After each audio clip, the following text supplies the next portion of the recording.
तो आलोक जी, सबसे पहला सवाल आपसे ही, किस तरह से इस मामले को देख रहे हैं? ये इतनी बड़ी सिक्योरिटी ब्रीच होना, ये सिर्फ एक महज सिक्योरिटी ब्रीच नहीं है, ये देश के लोकतंत्र पर एक बड़ा हमला है। और वो भी तब जब पहले से एक सिक्योरिटी थ्रेट था, पहले से एक अलर्ट था हमले का 13 दिसंबर को, उसके बावजूद भी ऐसा हो जाता है। देखिए, 23 साल पहले भी ऐसा ही हुआ था। वो तो बहुत भयंकर चूक थी, उसमें तो बहुत सी जानें जा सकती थी, लेकिन हमारे नौजवानों ने अपने को शहीद करके, उनको भी मैं श्रद्धांजलि देना चाहता हूं आपके इस चैनल के माध्यम से, कि जिन्होंने इनकी जानें बचाई। लेकिन कल जो हुआ उसमें जो एंगल मिल के आ रहे हैं, ये लगता है एक साजिश के तहत हुआ। और जैसा कि वो लेडी नीलम के बारे में कहा जा रहा है कि वो कांग्रेस की कार्यकर्ता थी, तो लगता है कि इसमें किसी पॉलिटिकल पार्टी का इन्वॉल्वमेंट था, जिसने इस तरीके की वारदात कराकर एक अराजकता का संदेश फैलाने का काम किया। कौन कह रहा है कांग्रेस की कार्यकर्ता है? आप ही के चैनलों पर, बहुत से चैनलों पर मैंने सुना कि वो नीलम नाम की जो एक लेडीज थी, वो कांग्रेस की कार्यकर्ता रही हैं या हैं। तो देखिए, ये मामला ब्रीच तो हुआ है और भयंकर ब्रीच हुआ है। अब ये जूते के अंदर रख के ये ले जाना, और गनीमत है कि वो जो चीज़ ले गए, वो जो पीले रंग का एक धुआं सा उठ रहा था, पता नहीं वो क्या था, वो रंग था, अबीर था, गुलाल था या कोई गैस था, लेकिन वो कोई जहरीली चीज़ नहीं थी और कोई ऐसा चीज़ नहीं था जिससे किसी की हत्या की जा सकती थी। तो वो तो एक बहुत पॉजिटिव एंगल रहा।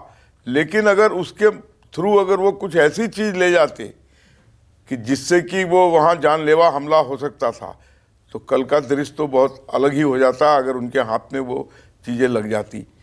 तो सुरक्षा में चूक हुई है, इसमें कहीं कोई कोताही नहीं है इस बात को कबूलने में।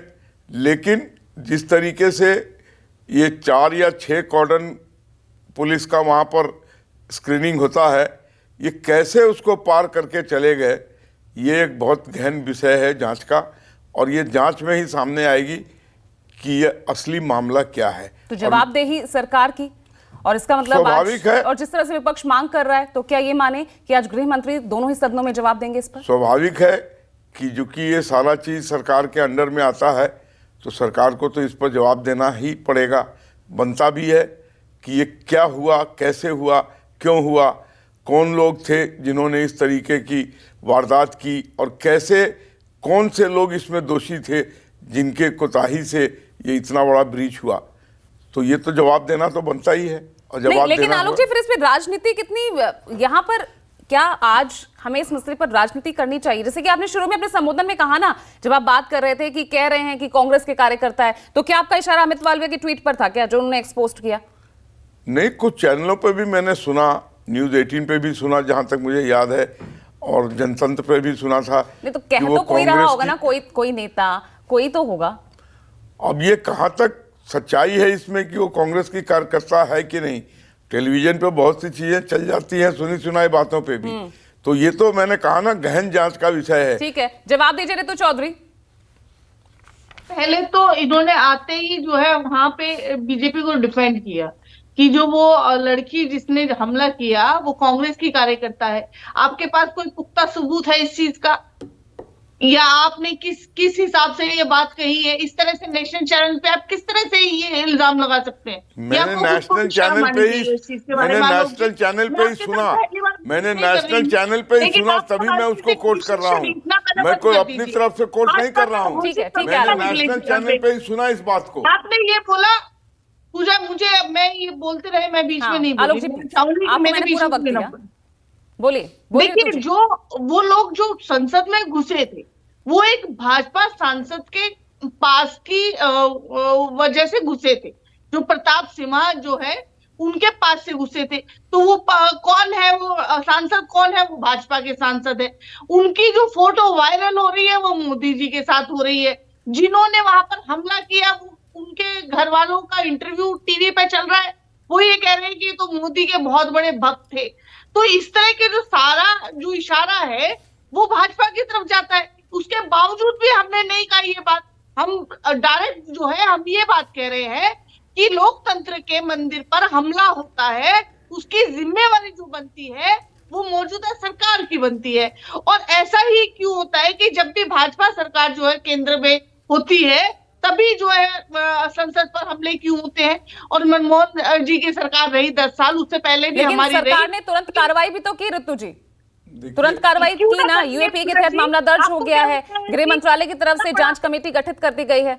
सेटिस्फाइड नहीं नहीं है? पूजा जी, पूजा जी पूजा जी, आ रही हूँ आपके पास। पूजा जी, ये बताइए कि संसद पर हमला हो जाए और त्वरित कार्यवाही भी ना हो, आप इसको भी एक बहुत बड़ा ये महिमा मंडित करना चाहती है कि त्वरित कार्यवाही हो गई? वो तो होनी ही थी, वो भी नहीं होगी तो क्या करेंगे? सबसे बड़ी यहाँ पर जो बात है वो ये है कि गृह मंत्री को इस पर जवाब देना चाहिए था, पूरी बाकायदा इस पर बात करनी चाहिए थी, प्रेस करनी चाहिए थी, जो कि नहीं हुई है। वो प्रेस कॉन्फ्रेंस करके बाकायदा इस चीज को गृह मंत्री को स्पष्ट कर देना चाहिए था, जो भी मामला है कि ये चूक कैसे हुई, सुरक्षा में इतनी बड़ी चूक। और वहां पर हमारे देश के जनता के चुने हुए प्रतिनिधि हैं, वहां पर ही प्रधानमंत्री जी बैठते हैं, वहां पर ही गृह मंत्री जी बैठते हैं, वहां पर ही विपक्ष के नेता बैठते हैं, हमारे स्पीकर बैठते हैं, तमाम बड़े जो है नेता वहां पर बैठते हैं। ठीक है ऋतु जी, महिमा मंडन करना वो मेरा काम नहीं है। मेरा काम दोनों ही पक्षों को रखना है, एक पक्ष की तरफ से मैं बोल नहीं सकती। आलोक जी जवाब दीजिएगा। वाकई बहुत ही वाजिब सवाल इन्होंने उठाया है। कल से सरकार की तरफ से कोई एक ट्वीट नहीं, कोई एक सोशल मीडिया पर कुछ नहीं कहा गया। चूक की बात आप कर रही हैं। श्रीमती इंदिरा गांधी की भी हत्या चूक से ही हुई थी। श्री राजीव गांधी की भी की हत्या चूक से हुई थी। उस समय आप ही की सरकार थी।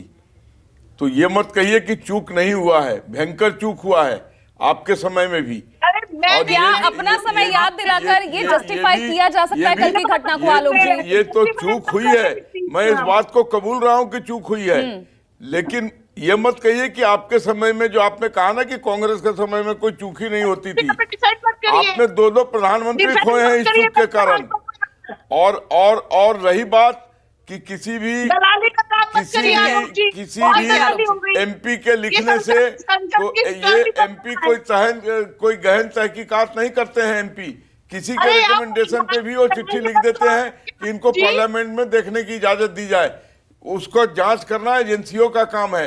कोई भी एमपी को आप भी रिकमेंड करेंगे कि हमारे ये दोस्त हैं, इनको पार्लियामेंट देखना है, अगर तो ये भी करेंगे तो सवालों के घेरे में ये भी आएंगी ना। पूरी जांच गहनता के साथ ही तो आप आगे किसी को संसद में जाने की आप परमिशन देंगे ना। थोड़ा इंतजार कीजिए, दूध का दूध पानी का पानी हो जाएगा।